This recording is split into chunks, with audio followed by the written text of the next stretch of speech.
Il est l'heure.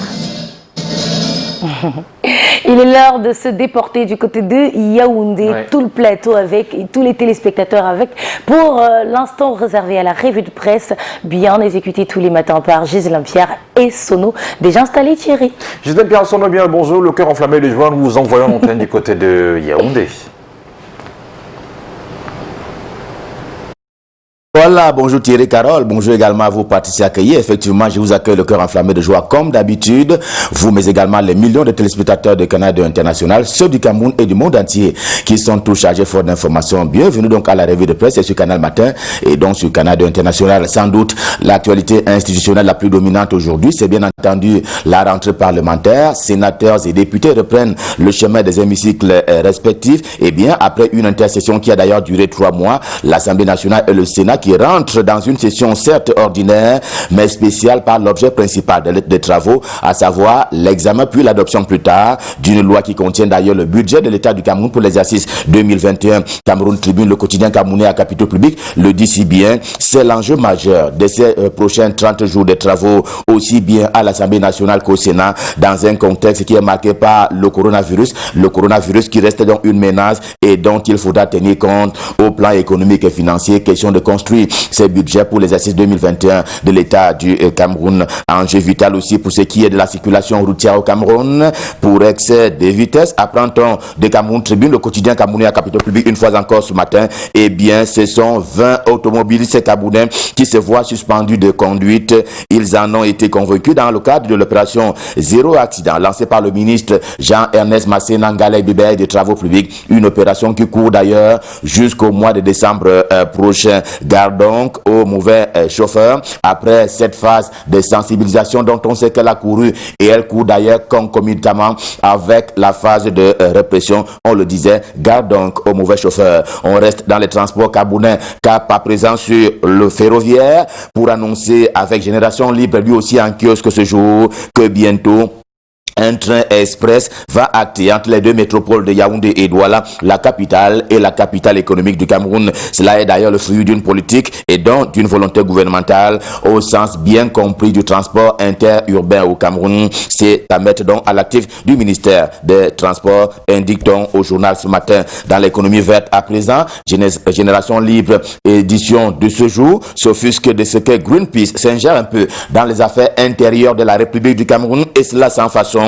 Le cas de Cap-Vert ne peut laisser personne indifférent. Il s'agit là de la plus grande palmeraie d'Afrique centrale avec toutes les garanties environnementales, mais hélas qui est menacée de déstabilisation par un certain nombre d'ONG internationales, s'exclame ainsi Génération Libre dans son édition du jour. Ceci n'est pas une menace mais un fait. Des fonctionnaires véreux qui ont été invités gentiment par le contrôle supérieur de l'État à s'expliquer aujourd'hui. Dernière étape d'ailleurs avant le TCS, le tribunal criminel spécial qui est très réduit au Cameroun par les gestionnaires de la fortune publique. Ils vont donc partir conscients de cela. Le quotidien Émergence en parle ce matin en l'une de ses unes, car ça commence toujours par là et la suite on la connaît probablement au tribunal criminel révélé devant ce tribunal. Affaire de tribunal toujours avec le quotidien Émergence en grande une ce matin et cap sur Douala, la capitale économique du Cameroun. Eh bien parce que là-bas des avocats ont eu droit à des caresses, mais des caresses violentes de la part des forces de maintien de l'ordre. Il y a en effet eu hier vive altercation au tribunal de Bonanjo entre avocats et ces forces de maintien de l'ordre, selon les explications proposées par le journal ce matin. D'ailleurs, le quotidien Mutation de Gab, Georges Alain Boyomo, lui aussi participe de cette explication ce matin. Eh bien, il s'agit de dire que chaque partie ruminait un peu une revanche depuis notamment que la liberté provisoire avait été refusée à certains hommes en noir, pour parler ainsi des avocats incarcérés. Eh bien, le journal rappelle que les 10 avocats avaient été mis en situation difficultueuse pour avoir essayé de corrompre un magistrat qui a diamétralement opposé une fin de non-recevoir à ces avocats-là d'où dans leur mise en situation difficultueuse. Ils ont été mis en prison en attendant bien entendu le jugement et ils seront appelés par la suite devant le tribunal. Question de s'expliquer par rapport à ces actes qui sont interdits et prohibés par la loi du Cameroun. Le quotidien bleu, le jour du jour, dit attendre ainsi la réaction du barreau camerounais, quelque peu embarrassé entre le devoir de défendre ses membres et la lutte qu'il mène lui-même à son tour contre les mauvaises pratiques avant, pendant et après le tribunal. Pour parler ainsi du comportement des avocats au Cameroun, au tribunal vont peut-être comparaître ces élèves qui sont gardés à vue du côté de Douala. C'est une information qui est également portée par le quotidien bleu ce matin. Nous sommes toujours à Douala, la capitale économique du Cameroun. Ils ont été pris en flagrant délit des pratiques sexuelles au sein d'un établissement scolaire et puis ils ont été conduits à une brigade du côté de Douala, brigade de gendarmerie. On attend donc la suite avec beaucoup d'impatience. C'est une affaire qui sera suivie avec le quotidien bleu. Le quotidien Le Messager de Jean-François Chanon, lui aussi en kiosque ce jour, reste dans le couloir de la justice avec ce qu'il considère comme étant une barbarie dans une salle d'audience du côté de Douala.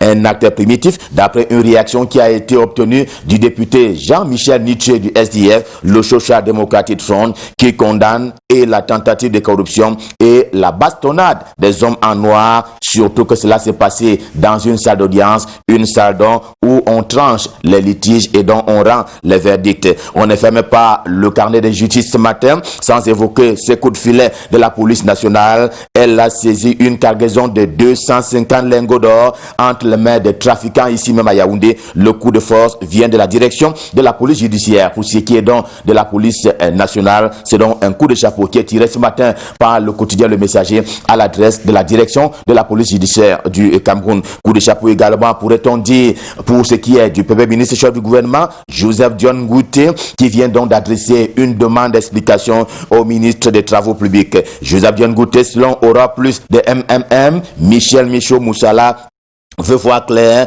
sur la dénonciation d'une partie chinoise relativement à la route et boulevard comme de Kribi. Le dénonciateur dit que le marché lui avait été attribué mafieusement et donc ne se sentait pas trop obligé, encore moins pressé de l'exécuter au regard des ententes entre lui et Emmanuel Nganou Djoumessi, le ministre camerounais en charge des travaux publics. C'est donc une affaire grave si jamais elle s'avérait fondée, qui est donc à suivre par le journal Aura Plus de MMM, Michel Michaud Moussala.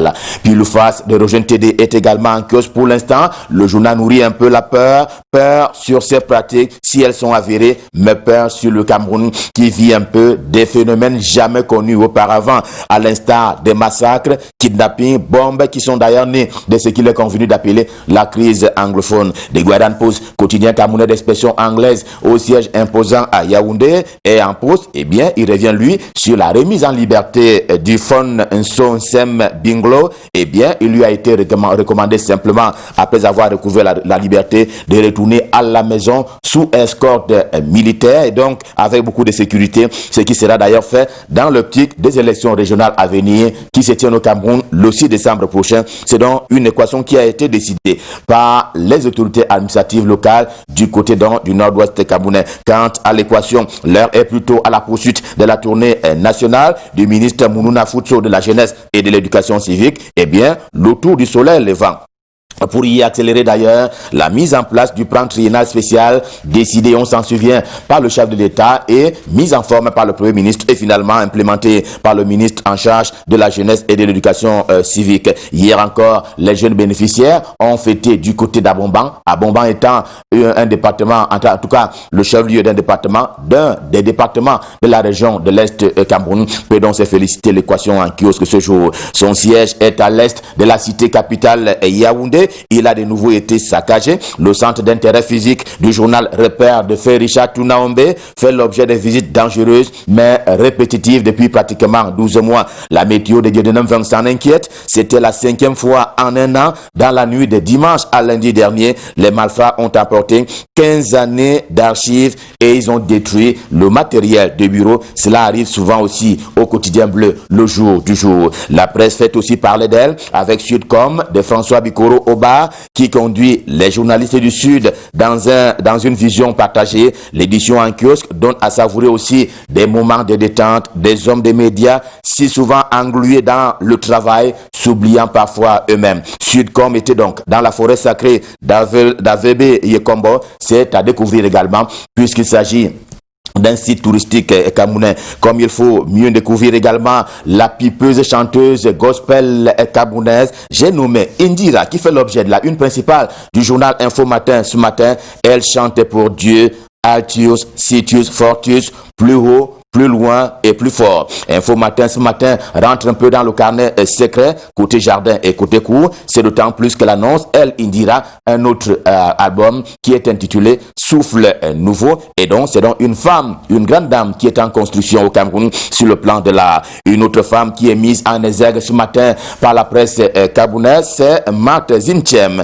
à l'initiative justement de Réalité le journal de Paul Ngouaré Kindi. Eh bien, arrêt vital, Bafia, dans le Mbam et Ndoubou, à objet d'un rêve d'ailleurs de ville pimpante de la part de l'élu local pour le nouveau maire. Eh bien, il s'agit d'aller de l'avant, question de donner un peu plus de surface à la ville Carrefour. J'ai donc nommé Bafia. On va terminer ce matin par l'économie et particulièrement par les titres publics sur proposition du quotidien Le Financier d'Afrique, lui aussi en kiosque ce jeudi. Eh bien, le journal qui est en mode promotion du marché monétaire, il appelle ce marché avec force et de toutes ses forces, car cela va favoriser d'énormes avantages à l'adresse de l'État du Cameroun, à l'adresse des banques de la sous-région Afrique centrale et en commençant par la première d'entre elles, c'est-à-dire la BEAC centrale, la Banque des États de l'Afrique centrale.